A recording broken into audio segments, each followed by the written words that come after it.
Pag ang soft drinks po, shinake nyo, inalog nyo, pagkatapos bubuksan mo, ano pong mangyayari? Sasabog po, mangangalat. Pero pag ang isang soft drinks, naalog yan, na-shake yan, paano mo bubuksan na hindi ito sasabog? Kailangan mo siyang pabayaan lang. Maghintay ka, pabayaan mong bumaba yung asin. At konting panahon, buksan mo, hindi na sasabog yan, hindi na mangangalat. Kailangan po tayong matuto sa soft drinks. May tinuturo ang soft drinks sa atin. Na minsan ang buhay, napakarami po niyang paraan para tayo ay i-shake, alugin. Magpapadala ang buhay sa atin ng mga taong maninira sa atin, mga taong naninira ng ating kapayapaan. Napakabuti naman ng iyong ginagawa, meron pa silang masasabing masama. That is how life shakes you.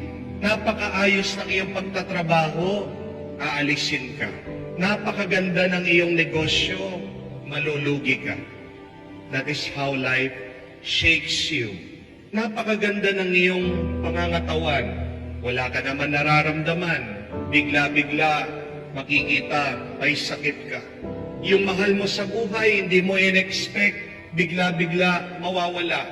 Yan yung pag-aalog ng buhay sa iyo. But you will only be defeated, you will only be wasted, you will only be affected if you open your mouth. Pagkatapos kang inalog ng buhay, huwag mong bubuksan yung bibig mo dahil siguradong kamukha ng soft drinks, sasabog ka, magkakalat ka, at makakasama ito sa iyo lalo. Pabayaan mo lang, tumahimik ka, magdasal ka, magtiwala ka sa Diyos. Bibigyan ka din ng kapayapaan ng Diyos. At pagtahimik at payapa na, doon mo lang buksan ang iyong bibig.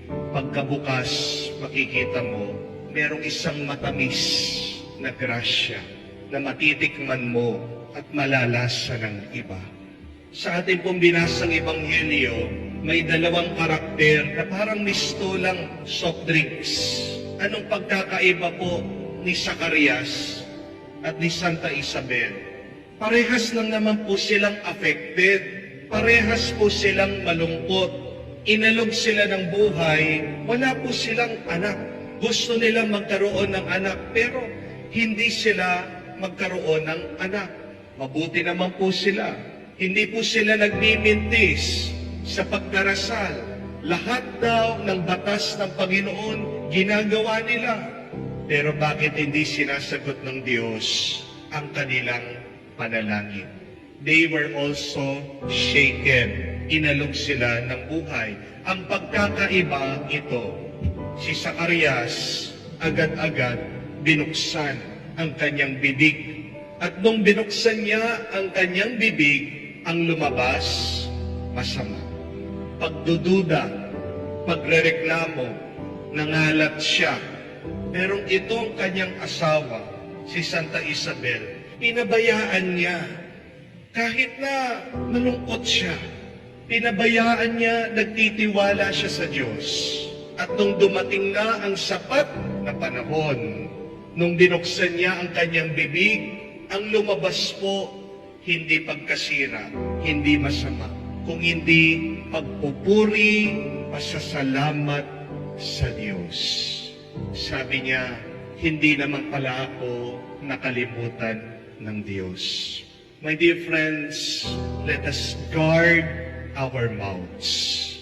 Bantayan mo ang iyong bibig kung ano ang mga lumalabas dito.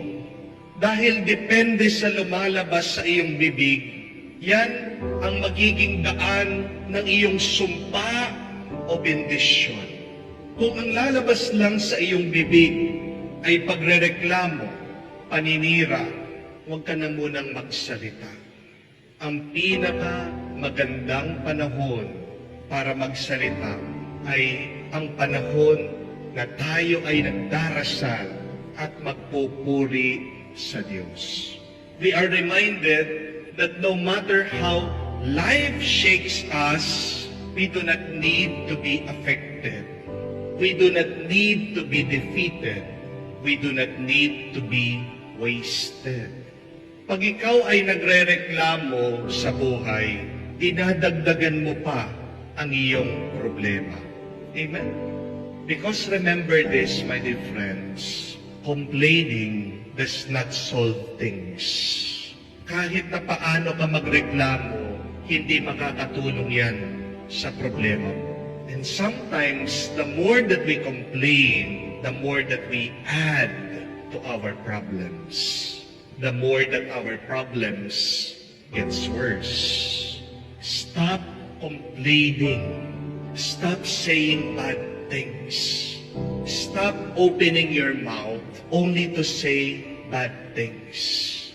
Hindi naman po halata na naalog o na-shake ang soft drinks kung hindi mo ito bubuksan. Ganyan din po ang aral natin sa buhay. Hindi naman alam ng mga tao na merong kang problema kung hindi mo bubuksan ang iyong bibig. At hindi naman kailangan malaman ng mga tao na may problema ka. Amen? Kasi isa lang dapat ang nakakaalam na meron tayong pinagdadaanan at problema. Sino po? Ang Diyos. Bakit ang Diyos? Siya dapat ang unang makaalam ng ating problema kasi ang Diyos lang ang makapangyarihan na makakatulong sa ating problema. If you open up your problems to people, yes, maybe some will help you, but not all. Hindi po ba? Hindi naman lahat dyan concern sa iyo eh. Marami nga, pinagtatawanan ka. Marami nga, pag nasisira ka, masaya pa sila. Pero ang Diyos, pag nakikita niya, nalalaman niya, may problema ka, malungkot siya. At siya yung unang-unang concern sa iyo. Siya yung unang-unang tutulong sa iyo. Kaya nga, pag dumadaan ka ng matindi, malaki at masakit na problema, anong kailangan mong gawin? Tumahimik ka lang, magtiwala ka. At sabi po ng Psalm 46, be still and know that I am God. Napakaganda. Huminto ka at alalahanin mo, ako ang iyong Diyos. Why should we be still? Kasi pinapaalala ng Diyos, ako yung malakas, ako yung magtatanggol, ako yung gumagawa ng bagay na ikabubuti mo. Kaya hindi naman tayo kailangan magreklamo. Hindi naman tayo kailangan magduda. Wala tayong ibang kailangan gawin kundi ang tumahimik, huminto, at magtiwala sa Diyos.